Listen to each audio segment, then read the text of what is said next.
राज्यातील प्रमुख 12 जिल्ह्यांमध्ये जिल्हा परिषद आणि पंचायत समित्यांसाठी मतदान होत आहे। दरम्यान जिल्हा परिषदेच्या 731 तर पंचायत समित्यांच्या 1462 जागांसाठी ही निवडणुकीची प्रक्रिया पार पडते। यामध्ये एकूण 7438 उमेदवार निवडणुकीच्या रिंगणात आहेत, तर मतदान केंद्रांवर मतदानासाठी रांगा लागल्यात।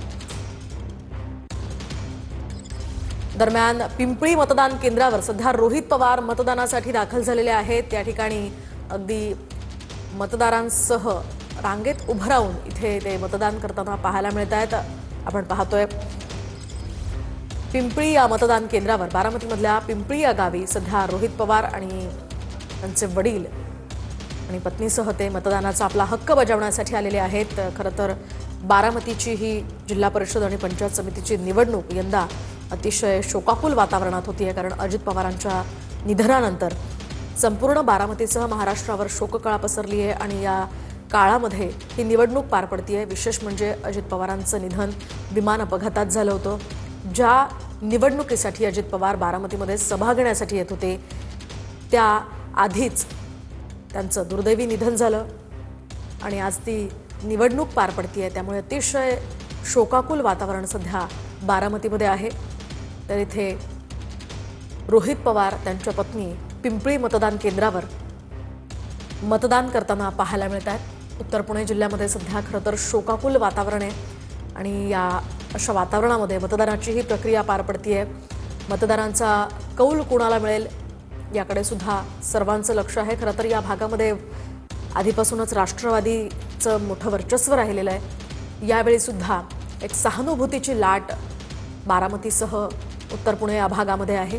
संपूर्ण महाराष्ट्रामध्ये सुद्धा म्हटलं तरी वावगं ठरणार नाही, कारण अजित पवारांच्या निधनानंतर पवार कुटुंबियांवर दुःखाचा डोंगर कोसळलाय आणि विशेष म्हणजे जिल्हा परिषद आणि पंचायत समित्यांच्या या निवडणुका राष्ट्रवादी अजित पवार यांची राष्ट्रवादी आणि शरद पवार यांची राष्ट्रवादी एकत्र लढतीये।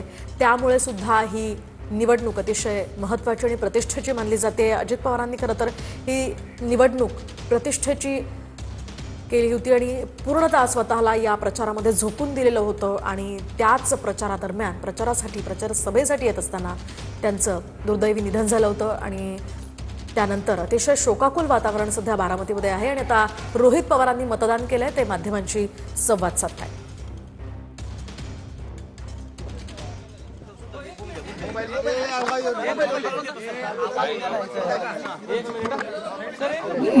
माइक टेस्ट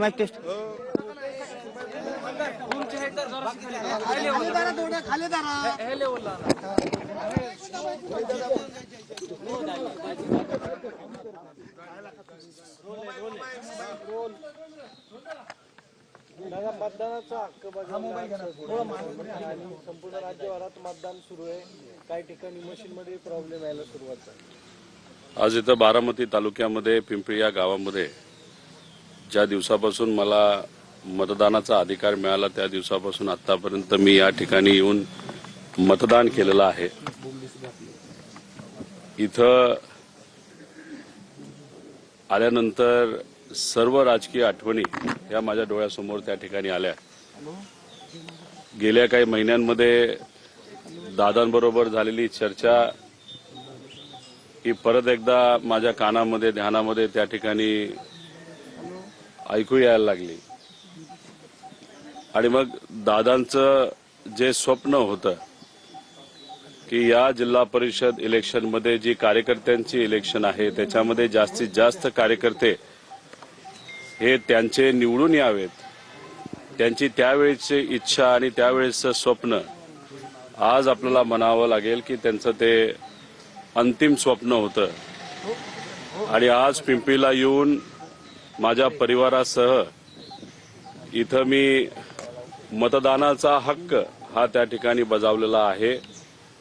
नक्कीच मला विश्वास आहे की दादांचं जे शेवटचं स्वप्न होतं की कार्यकर्ते मोठ्या प्रमाणात त्यांचे जिल्हा परिषदला निवडून येतील, तसं ते स्वप्न लोक, मतदार आणि सर्व कार्यकर्ते मिळून ते पूर्ण करतील असा विश्वास त्या ठिकाणी आहे। दादा, आपण बघितलंय की अजितदादांची दुर्दैवी घटना घडल्यानंतर संपूर्ण पवार कुटुंबीय एकत्र आल्याचं आपण पाहतोय आणि आज देखील मतदानाला येताना श्रीनिवास बापू असतील, शैबेल वहिनी असतील, युगेंद्र दादा असतील किंवा पार्थदादा आणि सुनेत्रा वहिनी त्या ठिकाणी एकत्रच आले होते मतदानाकडे. आपल्याला असंच म्हणावं लागेल, दादांची जी मनापासूनची इच्छा होती की परिवार म्हणून सगळेच एकत्रित आले पाहिजे आणि त्या पद्धतीने दादांकडनं सुद्धा प्रयत्न केला जात होता.